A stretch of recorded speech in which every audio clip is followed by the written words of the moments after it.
আসসালামু আলাইকুম বন্ধুরা, আশা করি সকলেই ভালো আছেন। আজকের অনেক দিন পর আপনাদের মাঝে আবারও নতুন করে ফিরে আসলাম।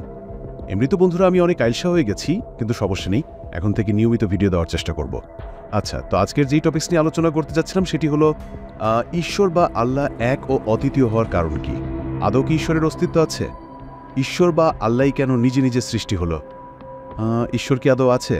নাস্তিকদের একটা প্রশ্ন, ঈশ্বর যদি নিজে নিজে সৃষ্টি হতে পারে তো এই ইউনিভার্স বা মহাবিশ্ব তো নিজে নিজেই সৃষ্টি হতে পারে। এই সকল বিভ্রান্ত কথার জবাব নিয়ে তার যুক্তিসহ ব্যাখ্যা করার জন্যই আজকের এই ভিডিওটি।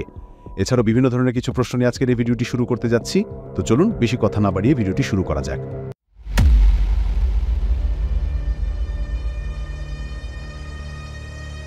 আচ্ছা, ঈশ্বর বা আল্লাহকেই কেন নিজে নিজে সৃষ্টি হতে হলো?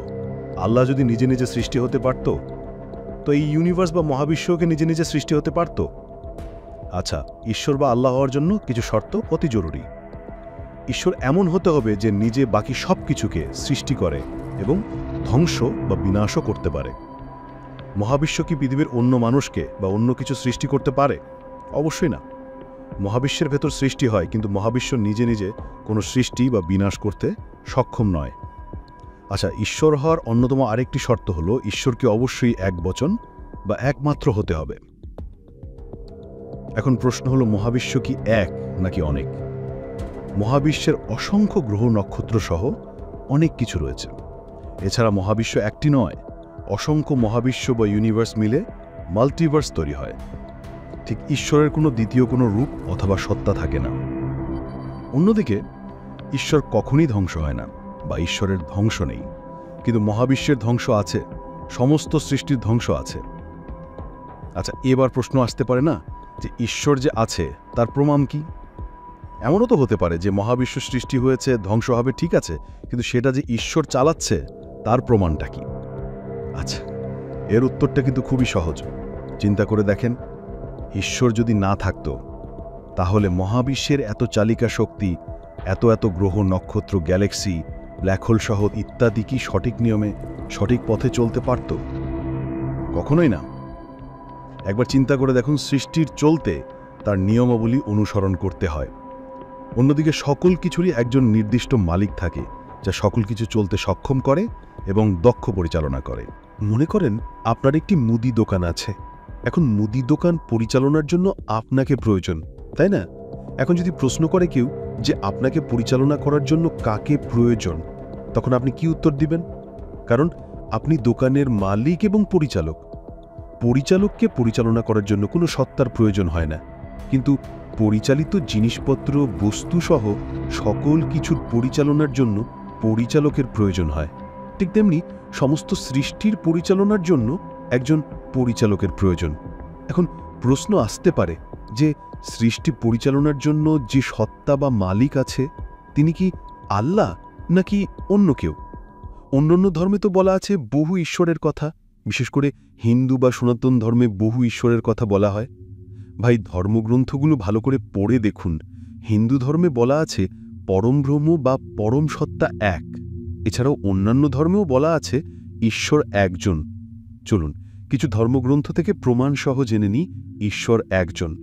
প্রথমে জেনে নিই হিন্দু ধর্মে পরম ব্রহ্ম একজন বলা হয়েছে কোথায়। চলুন সরাসরি উপনিষদ, গীতা এবং হিন্দু দর্শনের মূল সূত্র থেকে জেনে নিই উপনিষদে কি বলা হয়েছে। বৃহদারণ্যক উপনিষদ 2:9-28 প্রকৃতপক্ষে পরমকে জানো, সুখী হও।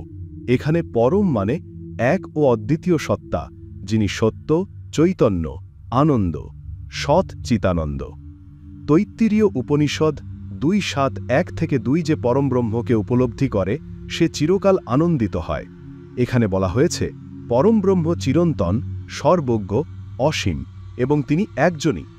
ভাগবত পুরাণ 1:2-11 ব্রহ্ম, পরমাত্মা, ভগবান এই তিনটি রূপে পরম সত্যকে উপলব্ধি করা যায়। অর্থাৎ একই পরম সত্য তিনটি দৃষ্টিভঙ্গিতে দেখা যায়, কিন্তু তিনি একজনই। ভগবদ্গীতা অধ্যায় 10 শ্লোক 20 আমি সকল জীবের অন্তঃস্থিত আত্মা। এখানে শ্রীকৃষ্ণ নিজেকে সকলের মধ্যে একমাত্র পরম সত্তা হিসাবে ঘোষণা করছেন। দার্শনিক ব্যাখ্যা অদ্বৈত বেদান্ত মতে ব্রহ্মই একমাত্র সত্য, বাকি সব মায়া। অর্থাৎ পরম ব্রহ্ম একজন, নির্গুণ, নিরাকার, সর্বত্র পরিব্যাপ্ত। বিশিষ্টাদ্বৈত ও দ্বৈত মতবাদ, তারা পরম ব্রহ্মকে সগুণ ঈশ্বর হিসাবে দেখেন, যেমন বিষ্ণু, শিব, শক্তি, কিন্তু সত্তা একজনই। খ্রিস্টান ধর্মে এক ঈশ্বর বা একমাত্র সত্যিকারের ঈশ্বর, এই বিশ্বাস একদম কেন্দ্রবিন্দুতে। চলুন সরাসরি বাইবেল থেকে রেফারেন্স জেনে নিই, যেখানে এটা স্পষ্টভাবে বলা আছে। দ্বিতীয় বিবরণ 6:4, হে ইসরায়েল, শোন, আমাদের ঈশ্বর প্রভু একজনই প্রভু। এটি ইহুদি ও খ্রিস্টান উভয়ের জন্য মূল একেশ্বরবাদী ঘোষণা। ঈশাইয়া 45:5, আমিই প্রভু, আর অন্য কেউ নেই, আমার ছাড়া আর কোনো ঈশ্বর নেই। এখানে ঈশ্বর নিজেই ঘোষণা করছেন, তিনি ছাড়া আর কেউ নেই। মার্ক 12:29, যিশু বললেন, শোন হে ইসরায়েল, প্রভু আমাদের ঈশ্বর, তিনি একজনই। যিশু নিজেই এক ঈশ্বরের কথা পুনরাবৃত্তি করেছেন। করিন্থীয় 8:6, তবে আমাদের জন্য একজন ঈশ্বর আছেন, যিনি পিতা, যিনি সবকিছুর উৎস। পল বলছেন, ঈশ্বর একজন, যিনি সবকিছুর সৃষ্টিকর্তা। খ্রিস্টান ধর্মে ত্রিত্ব থাকলেও ঈশ্বর একজন। পবিত্র আল কুরআন এর সত্যতা। কুরআন এক ঈশ্বর সম্পর্কে কি বলে? পবিত্র আল কুরআন একদম স্পষ্টভাবে ঘোষণা করে, আল্লাহ একজন, তিনি ছাড়া আর কোনো সত্যিকারের ইলাহ বা ঈশ্বর নেই।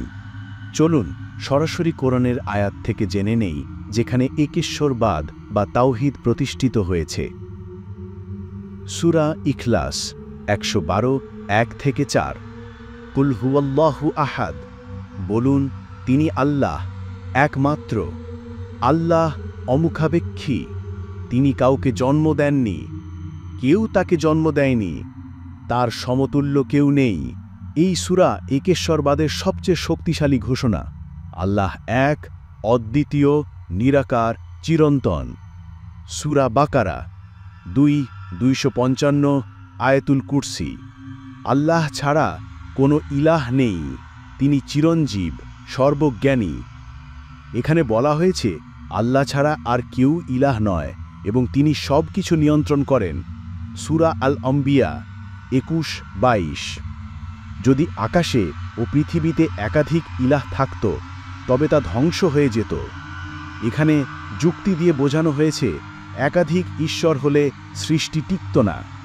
কোরআনের দৃষ্টিতে এক ঈশ্বর মানে কি? তাওহীদ হল একমাত্র আল্লাহর ইবাদত করা। শিরক হল আল্লাহর সাথে অন্য কাউকে শরিক করা, সবচেয়ে বড় পাপ। আল্লাহ হল সৃষ্টিকর্তা, পালনকর্তা, বিচারক, করুণাময়, সর্বজ্ঞানী। ভাই, প্রায় সব ধর্মই তো একই কথা বলছে, ঈশ্বর এক। আমরা নিজেরাই অনেকের অনেক কিছু পড়ালেখা না করে, না জেনে বলে ফেলি। কিন্তু প্রকৃতপক্ষে আমাদের উচিত আগে ধর্মগ্রন্থগুলো ভালো করে পড়া। নিজের ধর্মগ্রন্থে কি লেখা আছে সেটাই আমরা ভালো করে জানি না, কিন্তু বলার বেলায় খুব গর্ব করে বলতে পারি, আমি ধর্মের ধর্মপ্রেমী মানুষ। আর কিছু কিছু মানুষ আছে যারা ধর্মে বিশ্বাসী না।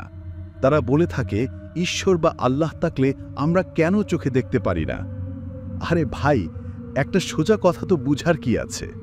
তুমি এই নিজের শ্বাস প্রশ্বাসই দেখতে পারছো না, যেটাকে বৈজ্ঞানিক ভাষায় অক্সিজেন এবং কার্বন ডাই অক্সাইড বলে আমরা জেনে থাকি, সেটাই চোখে দেখতে পারছি না। তাহলে সেই অক্সিজেন এবং কার্বন ডাই অক্সাইড সহ সমস্ত সৃষ্টির যিনি সৃষ্টিকর্তা, তাকে কি করে চোখে দেখতে পারি? আমাদের প্রত্যেকের উচিত প্রকৃত মানুষের মতন শ্রদ্ধা সহকারে ধর্মগ্রন্থগুলো পড়া। তাহলে আমরা আমাদের নিজেদের বিবেক এবং মনকে জ্ঞানের পরিপূর্ণ আলোতে আলোকিত করতে পারব। আল্লাহ তাআলা আমাদের বোঝার তৌফিক দান করুক।